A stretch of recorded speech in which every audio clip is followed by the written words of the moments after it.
باعتبار القوات البرية عنصرا أساسيا في أغلب جيوش العالم، ونظرا لدورها الاستراتيجي والحاسم الذي تلعبه في مختلف المعارك والحروب، فبتعداد أفرادها ومنظومة أسلحتها المتكاملة تشكل قوة ضاربة في ساحات المعارك.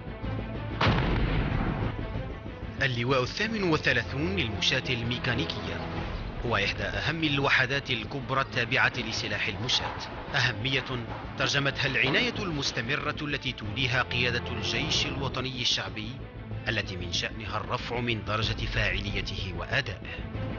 عرف اللواء عدة مراحل من التكيف لمواكبة تطورات المعركة الحديثة، وهو اليوم يضم تشكيلات من المشاة الميكانيكية التي تعتمد أساسا على تنوع أسلحتها ونيرانها، ما يجعله على جاهزية تامة واستعداد دائم لخوض غمار المعارك مهما كانت طبيعتها.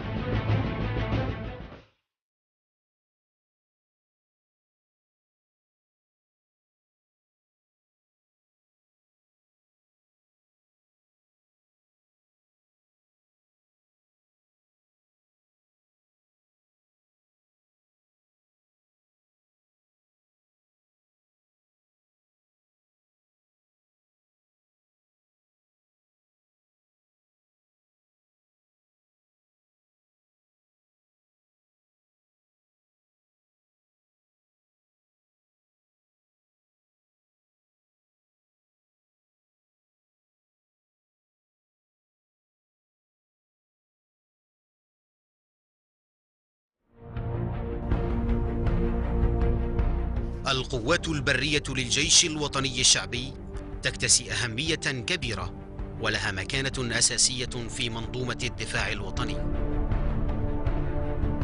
استراتيجية تجسدها وحداتها الكبرى على غرار اللواء 38 للمشاة الميكانيكية. يعتبر اللواء 38 مشاة ميكانيكية من الوحدات الكبرى للجيش الوطني الشعبي، يضم في تشكيله وحدات من مختلف الأسلحة، مزود بعتاد جد متطور يسمح بأداء المهام بكفاءة عالية للحفاظ على الأمن والاستقرار وحماية الحدود الوطنية. كغيره من الوحدات القتالية الكبرى، يمثل التحضير القتالي ضرورة تمليها ظروف عمل اللواء 38 للمشاة الميكانيكية وكذا طبيعة مهامه، ذلك لأنه يهدف إلى الحفاظ على الاستعداد والجاهزية القتالية الدائمتين لوحدته، والرفع من عملية التنسيق المستمر بين قادة الوحدات الفرعية والتركيز على العمل الجماعي. هنا نتواجد بمركز قيادة اللواء، يتم تحضير التمارين التكتيكية بالتنسيق الكامل بين الوحدات الفرعية. يعمل ضباط الأركانات كفريق واحد متماسك بغرض معاونة القائد في السيطرة على الوحدات وتنسيق التعاون بينهما. تنفذ هذه الأركانات أعمالها على أساس قرار وتوجيهات القائد والأركانات العليا لتحقيق الأهداف، وكذا زيادة قدرات وكفاءة الضباط في قيادة وحداتهم في الظروف المعقدة، وهذا يكون بالتحضير، التنظيم، التخطيط وإدارة الأعمال القتالية. سرية الاستطلاع للواء وحدة عضوية متخصصة في البحث والحصول على معلومات لصالح المهام القتالية في مختلف الظروف، وباستخدام الأساليب المختلفة والمتطورة حسب متطلبات الموقف القتالي. تقوم السرية الآن باستطلاع الأرض ومحور المسير بهدف تأمين تقدم القوات وتوفير المعلومات الضرورية.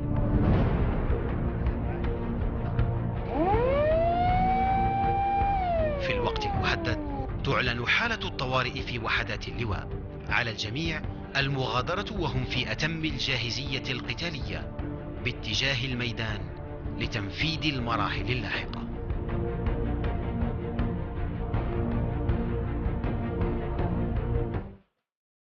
في البداية تقوم سرية الهندسة بمختلف أعمال التأمين الهندسي، حيث تشرع في تأمين محور المسير من خلال تفتيشه وتطهيره من الألغام والمتفجرات المحتملة، وتهيئة الطريق بفضل عمل فصيلة النقابين.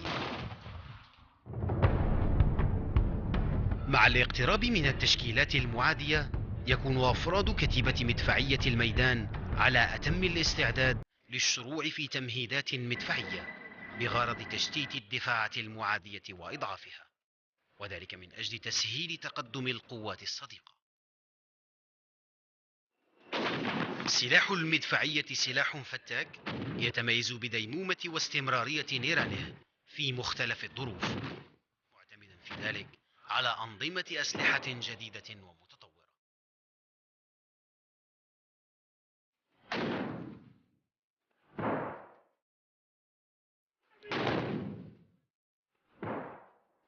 من جهتها تواصل أرتال القوات الرئيسة للواء تقدمها نحو ميدان المناورة بتنسيق تام بين مختلف وحداتها.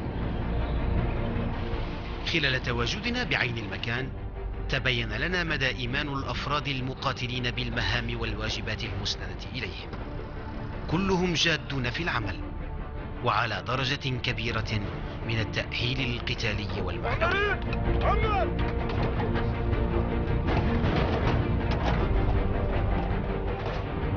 يتم اكتشاف خطر جوي. كتيبة المدفعية المضادة للطائرات جاهزة وعلى أتم الاستعداد لصد أي عدوان جوي محتمل ضد وحدات اللواء. منظومة مواكبة للعصرنة تعتمد تقنيات متطورة لتبلغ درجة عالية من الدقة والسرعة في التنفيذ.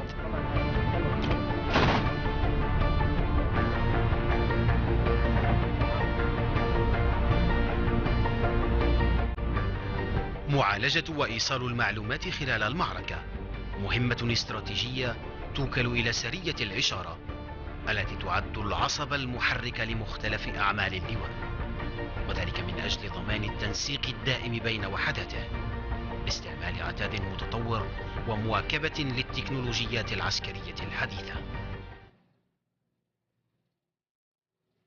تشرع القوات الرئيسة لوحدات اللواء ممثلة في كتائب المشاة الميكانيكية في فتح التشكيل إلى أرتال السرايا ثم أرتال الفصائل، لتقوم بعد ذلك بفتح تشكيل قتالي قبل الشروع في تكثيف النيران العالية.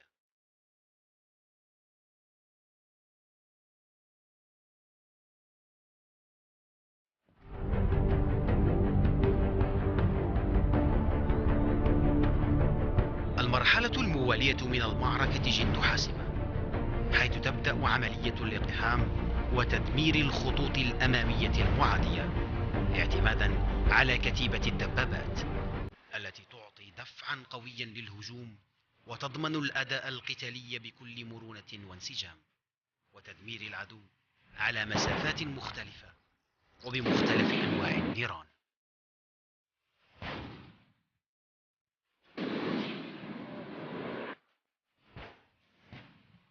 هذا التكامل العملياتي الذي عايشناه في الميدان بين مختلف وحدات اللواء وأسلحته المقاتلة يوحي بالجاهزية التامة لأفراده.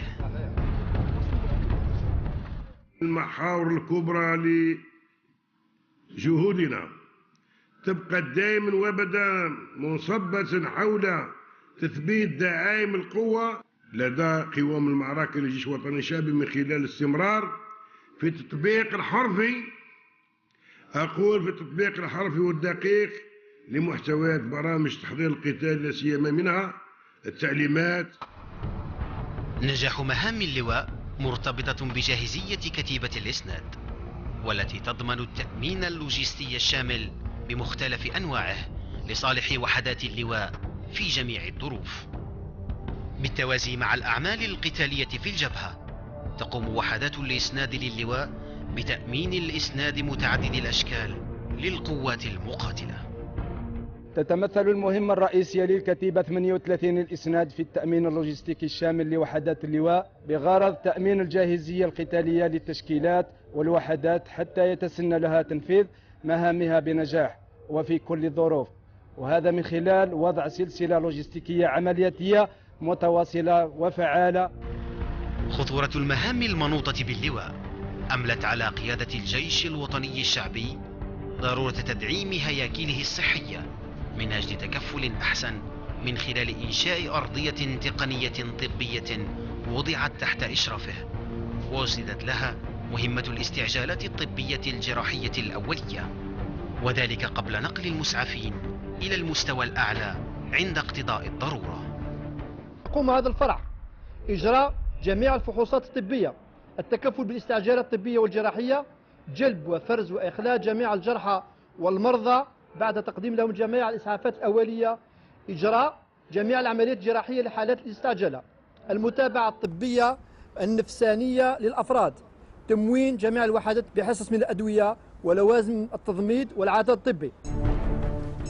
الأرضية الطبية هذه وبما تحتويه من مرافق وأجهزة ضرورية ومتطورة تعتبر مستشفى ميدانيا جاهزا، وهي كلها عوامل ترفع من الرعاية الطبية الفعالة للفرد والأداء القتالي للواء 38 للمشاة الميكانيكية.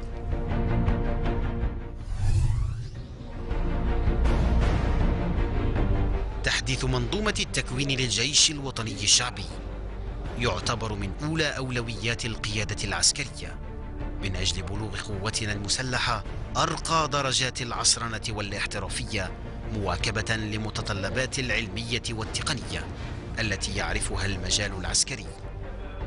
موازاة مع ذلك، فإن التكوين بالنسبة للواء 38 للمشاة الميكانيكية لا يقتصر على مراكز ومدارس التكوين والتدريب، بل يتعداه لينجز ميدانيا من أجل تأدية المهام العملياتية وتنفيذ مخطط التحضير القتالي، وصقل فرد عسكري مؤهل يعد عنصرا أساسيا في تكوين منظومة قتالية فعالة.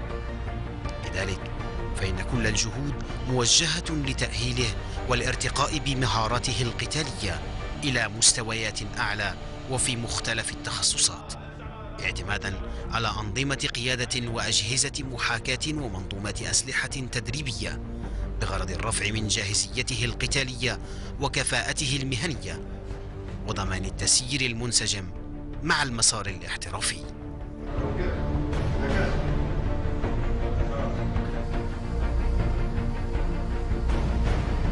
صعوبة تضاريس المناطق التي تنتشر بها وحدات اللواء هي من بين العوامل الرئيسة التي فرضت إجراء تربصات دورية لأفراد وسواق العربات القتالية المدولبة منها والمجنزرة، والهدف منها تحسين مهاراتهم المهنية لبلوغ أقصى درجات الجاهزية العملياتية والاستعداد القتالي.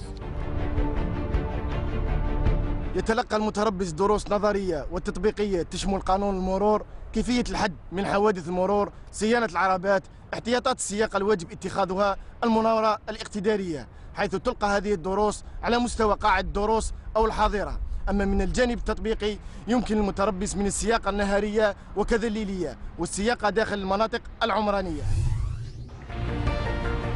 بعيدا عن جو التدريب والتحضير القتالي، يجد أفراد اللواء في الهياكل الترفيهية المتوفرة على مستوى كل وحداتها إطارا ملائما لممارسة هواياتهم ورياضاتهم المفضلة، كما يتم تسطير برنامج ثري لرفع معنويات الجند وتجديد طاقتهم الذهنية والبدنية من خلال نشاطات فنية ومسابقات فكرية وثقافية.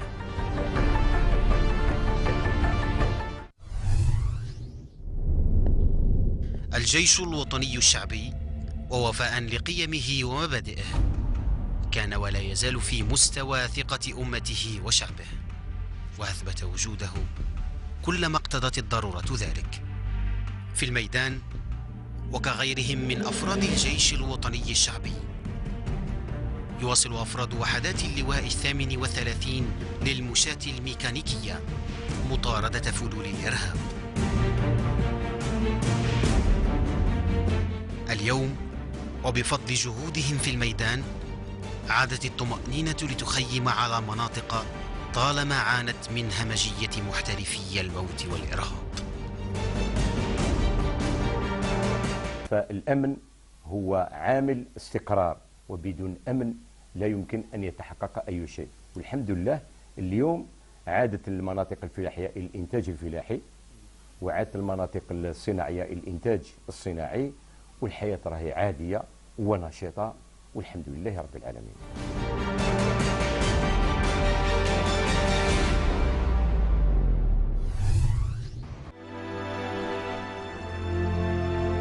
بالإضافة إلى الجهود المبذولة حاليا لتأمين المنطقة بكاملها، سجلت وحدات اللواء 38 للمشاة الميكانيكية حضورها خلال الزلزال الذي ألم بولاية بومرداس في العام 2003. بتأديتها لهذا الواجب المقدس، أظهرت وحدات اللواء مرة أخرى قدرة عالية في التدخل والتكيف مع عمليات الإنقاذ أثناء وقوع الأزمات والكوارث الكبرى، بتسخير كل الوسائل والمعدات والأفراد لكسب هذا الرهان الإنساني النبيل، راسمة بذلك واحدة من أبلغ صور التلاحم بين الشعب وجيشه.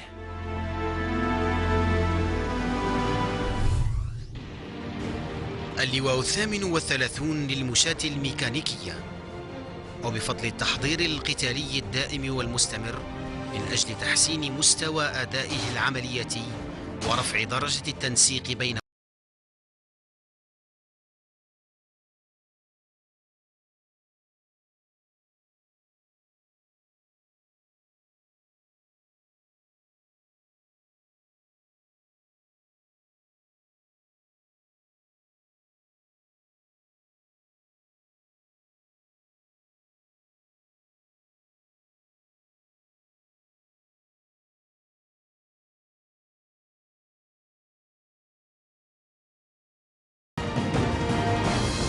استمرار في التطبيق الحرفي، أقول في التطبيق الحرفي والدقيق لمحتويات برامج تحضير القتال، لا سيما منها التعليمات. نجاح مهام اللواء مرتبطة بجاهزية كتيبة الإسناد، والتي تضمن التأمين اللوجستي الشامل بمختلف أنواعه لصالح وحدات اللواء في جميع الظروف. بالتوازي مع الأعمال القتالية في الجبهة، تقوم وحدات الإسناد للواء بتأمين الإسناد متعدد الأشكال للقوات المقاتلة. تتمثل المهمة الرئيسية للكتيبة 38 الإسناد في التأمين اللوجستيكي الشامل لوحدات اللواء بغرض تأمين الجاهزية القتالية للتشكيلات والوحدات حتى يتسنى لها تنفيذ مهامها بنجاح وفي كل الظروف، وهذا من خلال وضع سلسلة لوجستيكية عملياتية متواصلة وفعالة. خطورة المهام المنوطة باللواء أملت على قيادة الجيش الوطني الشعبي ضرورة تدعيم هياكله الصحية من أجل تكفل أحسن من خلال إنشاء أرضية تقنية طبية وضعت تحت إشرافه، وأسندت لها مهمة الاستعجالات الطبية الجراحية الأولية، وذلك قبل نقل المسعفين إلى المستوى الأعلى عند اقتضاء الضرورة. يقوم هذا الفرع إجراء جميع الفحوصات الطبية، التكفل بالاستعجالات الطبية والجراحية، جلب وفرز وإخلاء جميع الجرحى والمرضى بعد تقديم لهم جميع الإسعافات الأولية، إجراء جميع العمليات الجراحية لحالات الاستعجالة، المتابعة الطبية النفسانية للأفراد، تموين جميع الوحدات بحصص من الأدوية ولوازم التضميد والعادات الطبي. الأرضية الطبية هذه وبما تحتويه من مرافق وأجهزة ضرورية ومتطورة تعتبر مستشفى ميدانيا جاهزا، وهي كلها عوامل ترفع من الرعاية الطبية الفعالة للفرد والأداء القتالي للواء 38 للمشاة الميكانيكية.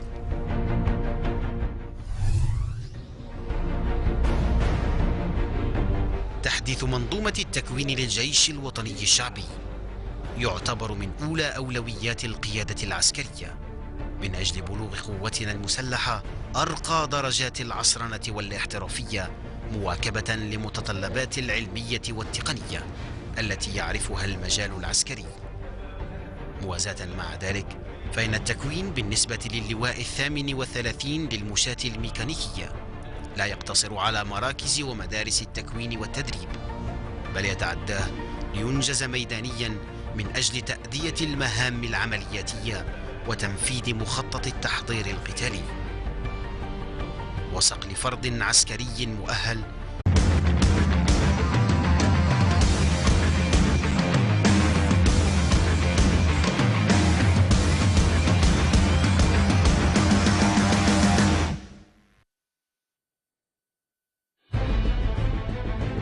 باعتبار القوات البرية عنصرا أساسيا في أغلب جيوش العالم، ونظرا لدورها الاستراتيجي والحاسم الذي تلعبه في مختلف المعارك والحروب، فبتعداد أفرادها ومنظومة أسلحتها المتكاملة تشكل قوة ضاربة في ساحات المعارك. اللواء 38 للمشاة الميكانيكية هو إحدى أهم الوحدات الكبرى التابعة لسلاح المشاة، أهمية ترجمتها العناية المستمرة التي توليها قيادة الجيش الوطني الشعبي، التي من شأنها الرفع من درجة فاعليته وأدائه. عرف اللواء عدة مراحل من التكيف لمواكبة تطورات المعركة الحديثة، وهو اليوم يضم تشكيلات من المشاة الميكانيكية التي تعتمد أساسا على تنوع أسلحتها ونيرانها، ما يجعله على جاهزية تامة واستعداد دائم لخوض غمار المعارك مهما كانت طبيعتها.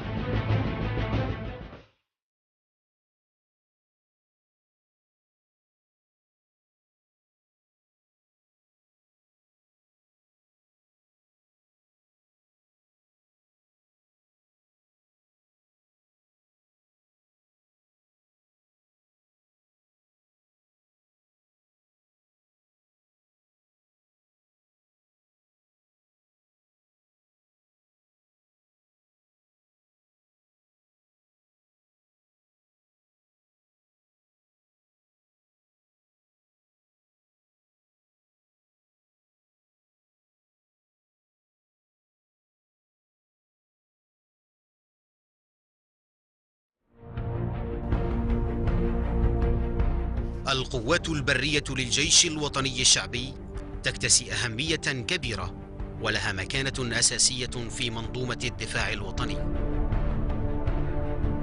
استراتيجية تجسدها وحداتها الكبرى على غرار اللواء 38 للمشاة الميكانيكية. يعتبر اللواء 38 مشاة ميكانيكية من الوحدات الكبرى للجيش الوطني الشعبي، يضم في تشكيله وحدات من مختلف الأسلحة، مزود بعتاد جد متطور يسمح بأداء المهام بكفاءة عالية للحفاظ على الأمن والاستقرار وحماية الحدود الوطنية. كغيره من الوحدات القتالية الكبرى، يمثل التحضير القتالي ضرورة تمليها ظروف عمل اللواء 38 للمشاة الميكانيكية تقدمها نحو ميدان المناورة بتنسيق تام بين مختلف وحداتها. خلال تواجدنا بعين المكان تبين لنا مدى إيمان الأفراد المقاتلين بالمهام والواجبات المسندة إليهم، كلهم جادون في العمل وعلى درجة كبيرة من التأهيل القتالي والمعنوي.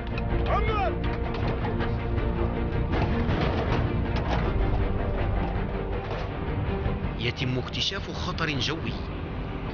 كتيبة المدفعية المضادة للطائرات جاهزة وعلى أتم الاستعداد لصد أي عدوان جوي محتمل ضد وحدات اللواء. منظومة مواكبة للعصرنة تعتمد تقنيات متطورة لتبلغ درجة عالية من الدقة والسرعة في التنفيذ.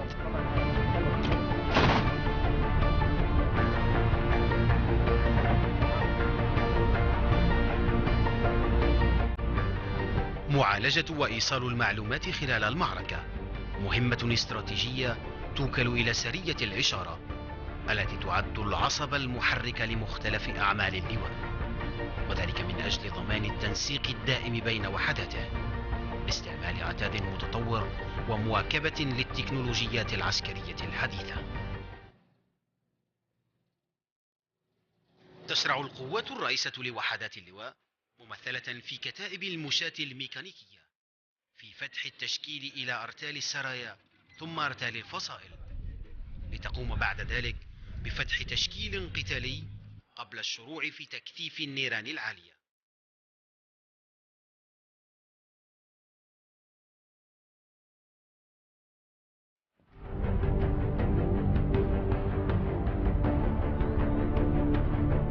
المرحلة الموالية من المعركة جد حاسمة، حيث تبدأ عملية الاقتحام وتدمير الخطوط الأمامية المعادية اعتمادا على كتيبة الدبابات التي تعطي دفعا دفعا قويا للهجوم، وتضمن الأداء القتالي بكل مرونة وانسجام، وتدمير العدو على مسافات مختلفة وبمختلف أنواع النيران.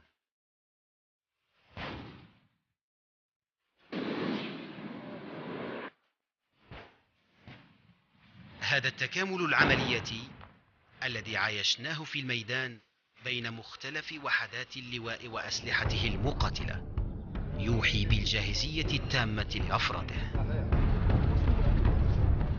المحاور الكبرى لجهودنا تبقى دائما وابدا منصبة حول تثبيت دعائم القوة لدى قوام المعركة للجيش الوطني الشعبي من خلال يعد عنصرا أساسيا في تكوين منظومة قتالية فعالة.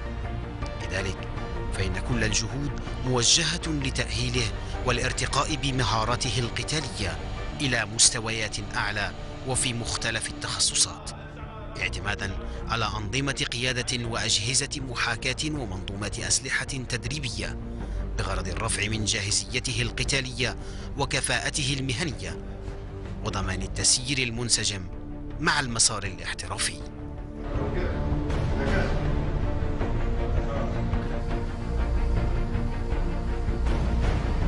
صعوبة تضاريس المناطق التي تنتشر بها وحدات اللواء هي من بين العوامل الرئيسة التي فرضت إجراء تربصات دورية لأفراد وسواق العربات القتالية المدولبة منها والمجنزرة، والهدف منها تحسين مهاراتهم المهنية لبلوغ أقصى درجات الجاهزية العملياتية والاستعداد القتالي.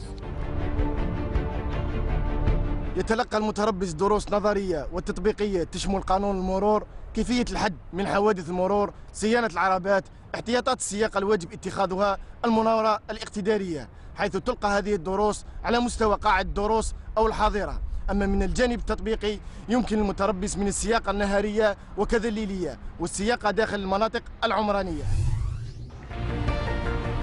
بعيدا عن جو التدريب والتحضير القتالي، يجد أفراد اللواء في الهياكل الترفيهية المتوفرة على مستوى كل وحداتها إطارا ملائما لممارسة هواياتهم ورياضاتهم المفضلة، كما يتم تسطير برنامج ثري لرفع معنويات الجند وتجديد طاقتهم الذهنية والبدنية من خلال نشاطات فنية ومسابقات فكرية وثقافية.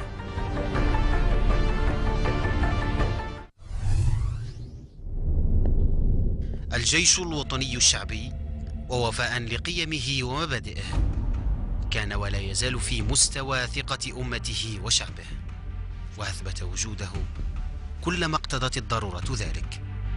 في الميدان وكغيرهم من أفراد الجيش الوطني الشعبي، يواصل أفراد وحدات اللواء 38 للمشاة الميكانيكية مطاردة فلول الإرهاب. اليوم وبفضل جهودهم في الميدان عادت الطمأنينة لتخيم على مناطق طالما عانت من همجية محترفي الموت والإرهاب. فالأمن هو عامل استقرار، وبدون أمن لا يمكن أن يتحقق أي شيء. والحمد لله اليوم عادت المناطق الفلاحية الإنتاج الفلاحي وكذا طبيعة مهامه، ذلك لأنه يهدف إلى الحفاظ على الاستعداد والجاهزية القتالية الدائمتين لوحدته، والرفع من عملية التنسيق المستمر بين قادة الوحدات الفرعية والتركيز على العمل الجماعي. هنا نتواجد بمركز قيادة اللواء يتم تحضير التمارين التكتيكية بالتنسيق الكامل بين الوحدات الفرعية. يعمل ضباط الأركانات كفريق واحد متماسك بغرض معاونة القائد في السيطرة على الوحدات وتنسيق التعاون بينهما. تنفذ هذه الأركانات أعمالها على أساس قرار وتوجيهات القائد والأركانات العليا لتحقيق الأهداف، وكذا زيادة قدرات وكفاءة الضباط في قيادة وحداتهم في الظروف المعقدة، وهذا يكون بالتحضير، التنظيم، التخطيط وإدارة الأعمال القتالية. سرية الاستطلاع للواء وحدة عضوية متخصصة في البحث والحصول على معلومات لصالح المهام القتالية في مختلف الظروف وباستخدام الأساليب المختلفة والمتطورة حسب متطلبات الموقف القتالي. تقوم السرية الآن باستطلاع الأرض ومحور المسير بهدف تأمين تقدم القوات وتوفير المعلومات الضرورية.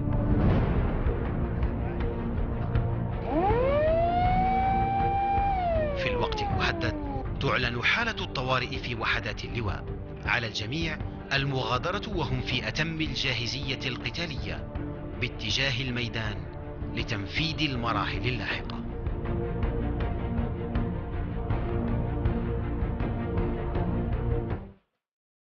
في البداية تقوم سرية الهندسة بمختلف أعمال التأمين الهندسي، حيث تشرع في تأمين محور المسير من خلال تفتيشه وتطهيره من الألغام والمتفجرات المحتملة وتهيئة الطريق بفضل عمل فصيلة النقابين.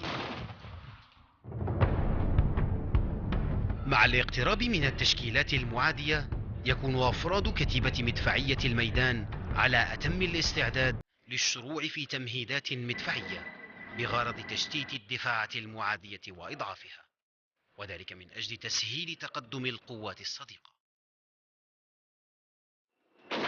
سلاح المدفعية سلاح فتاك يتميز بديمومة واستمرارية نيرانه في مختلف الظروف، معتمدا في ذلك على أنظمة أسلحة جديدة ومتطورة.